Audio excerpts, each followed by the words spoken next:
आज बिना पीडीएफ हम आपको पढ़ाएंगे। पॉलिटिकल साइंस में कुछ ऐसे टॉपिक हैं जिसको आपको एकदम हमेशा हम ऐसे पीडीएफ के माध्यम से भी पढ़ाएंगे, लेकिन थोड़ा सा ज़रूरी होता है। आप देखेंगे एकदम आराम से। देखिए, जब आप भारतीय राज्य व्यवस्था पढ़ते हैं, एकदम आराम से देखिएगा, तो आप सबसे पहले एकदम याद रखिएगा, कोई भी टॉपिक पढ़िए तो मेंशन कीजिए भारतीय राज्य व्यवस्था। भारतीय राज्य व्यवस्था, तो आप इसको आप सबसे पहले जो पढ़ेंगे, भारत का संवैधानिक विकास। भारत का संवैधानिक विकास, ठीक है। भारत का संवैधानिक विकास तो पढ़ेंगे। इसमें आप दो चीज़ को कवर आराम से करिएगा। जैसे 1773 से लेकर 1900 पढ़े, आप देख लीजिए। जैसे मान लीजिए इसको आप 1853 तक, और फिर यहाँ देखेंगे 1858 से 1947। इसमें दो चीज को आपको कवर करना है।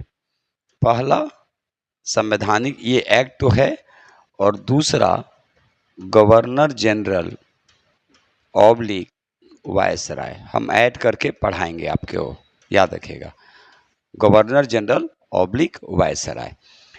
इस तरह से अगर आप पढ़िएगा, जैसे मान लीजिए ये क्या है, रेगुलेटिंग एक्ट है, ठीक है। तो ये 1773। अभी समय कौन था, वारेन हेस्टिंग्स। और वारेन हेस्टिंग्स का शासनकाल याद रखिएगा, और पूरा का पूरा कवर हो जाएगा। तो इस तरह से आपको पढ़ना है। तो हम लोग एक एक टॉपिक को आराम से पढ़ेंगे, पीडीएफ के माध्यम से भी पढ़ेंगे और ऐसे भी पढ़ेंगे। आगे देखिए, यानी भारतीय राज्य व्यवस्था में सबसे पहले आप कोशिश करेंगे कि भारत का संवैधानिक विकास को बहुत अच्छे से कनेक्ट करके पढ़िएगा। 1773 से 1853, और फिर 1858 से 1947, और इसको ऐड करेंगे गवर्नर जनरल ऑब्लिक वायसराय से। चलिए, आज अभी एक टॉपिक अभी हम पढ़ाने जा रहे हैं जिसका नाम है, याद रखिएगा, एकदम आराम से देखिएगा, राज्य के नीति निर्देशक तत्व ऑब्लिक सिद्धांत। अब कैसे कैसे क्वेश्चन पूछेगा हम थोड़ा सा ब्रीफ में देखेंगे। और उसी तरह यहाँ पर हम लिख दे रहे हैं मौलिक अधिकार, याद रखिएगा। तो सबसे पहले देखिए, याद रखना है भाग 3 और यहाँ भाग 4। अब यहाँ याद रखेंगे अनुच्छेद 12 से 35, और यहाँ अनुच्छेद 36 से 51। कहाँ से लिया गया, यूएसए से लिया गया। ये कहाँ से लिया गया, आयरलैंड के संविधान से लिया गया।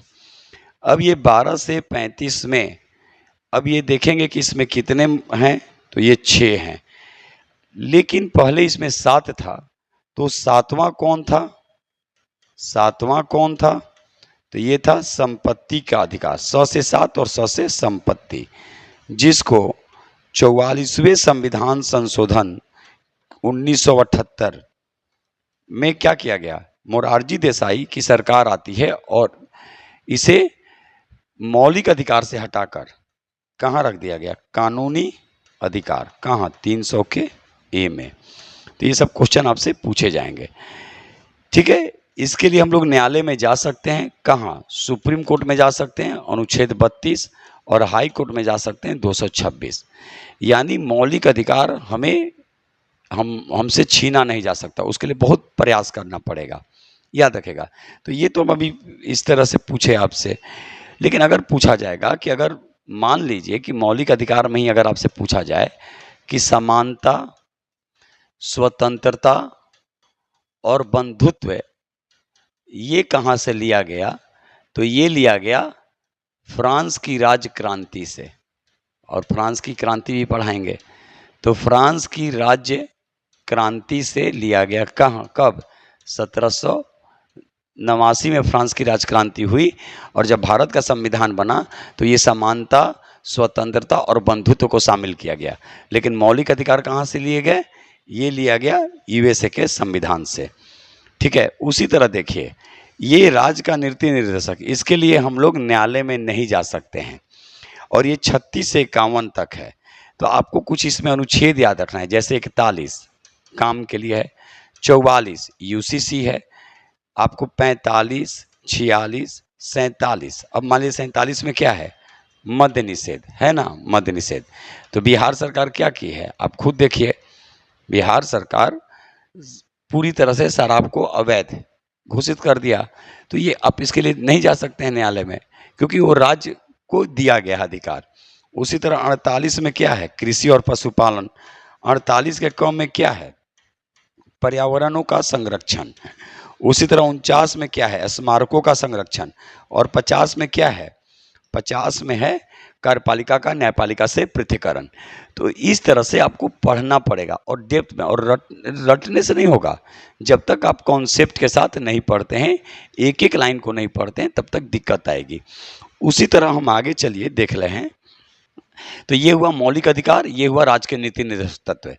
अब आगे देखिए, एक जैसे हम बता रहे हैं, जैसे मान लीजिए कि अगर आपसे कोई पूछे मौलिक कर्तव्य, तो ध्यान रखिएगा, ये जो मौलिक कर्तव्य है स्वतंत्रता के बाद, स्वतंत्रता से पहले तो मौलिक कर्तव्य, सोचिए, मौलिक अधिकार मौलिक कर्तव्य को हम अपने समझते थे, लेकिन स्वतंत्रता के बाद हम मौलिक कर्तव्य को भूल चुके थे।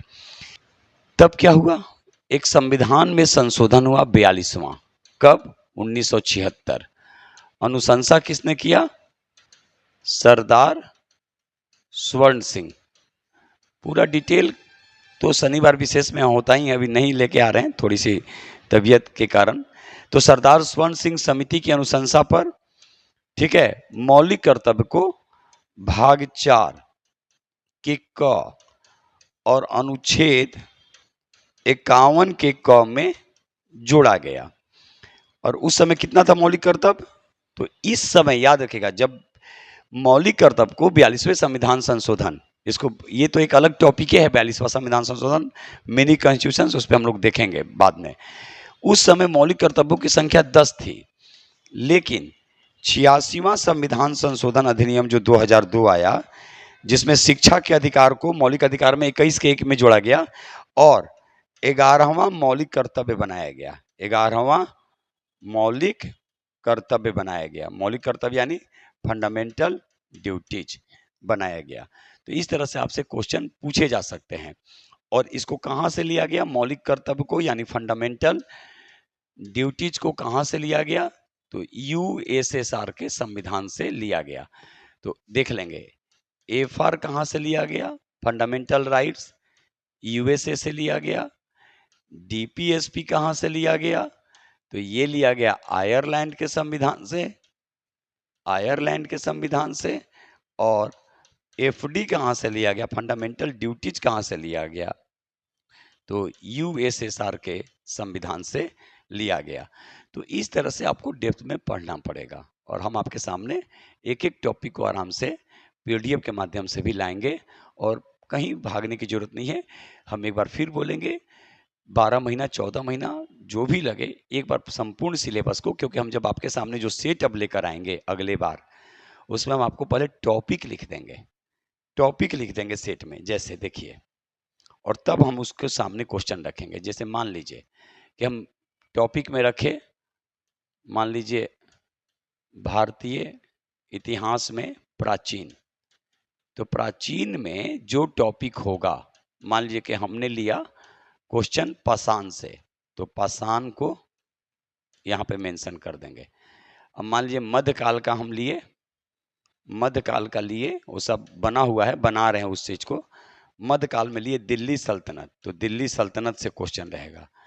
आधुनिक में अगर मान लीजिए कि हम ले लिए यूरोपीय कंपनी, तो यूरोपीय कंपनी का ये सारा सिलेबस मेरा बना हुआ है और वो सारा ऑफलाइन हम करवाते हैं, सिलेबस के अकॉर्डिंग पढ़ाते हैं, सिलेबस के अकॉर्डिंग टेस्ट लेते हैं। जहाँ तक होगा हम यूट्यूब पे भी उसको प्रयास मेरा रहेगा अपलोड करने के लिए, लेकिन हम पहले पूरा एनसीईआरटी और एससीईआरटी को अपलोड करेंगे। इस हिसाब से भी हम आपके सामने टेस्ट रखेंगे। ऐसे आपको वीक में एक दिन 50 क्वेश्चन 100 क्वेश्चन आपके सामने रखा जाएगा। उसी तरह मान लीजिए कि हम साइंस का क्वेश्चन है, फिजिक्स, तो मान लीजिए प्रकाश है तो यहाँ पे लिखा रहेगा प्रकाश से क्वेश्चन। इस तरह से आप अगर पढ़ते हैं और सेट बनाते हैं टॉपिक वाइज करके, तो मेरा वो रहेगा सारे टॉपिक से, सारे सब्जेक्ट से टॉपिक वाइज सेट हम लेकर आएंगे आपके सामने, और उसमें थोड़ा सा काम चल रहा है और बहुत जल्द हम उस पर काम करेंगे। ठीक है, तब तक आप लोग पढ़िए, और जहाँ दिक्कत होगा फिर आप कमेंट्स करेंगे। हम हमेशा आपके साथ हैं, बशर्ते ईमानदारी से पढ़ना तो पड़ेगा। जय हिंद, जय भारत, भारत माता की जय।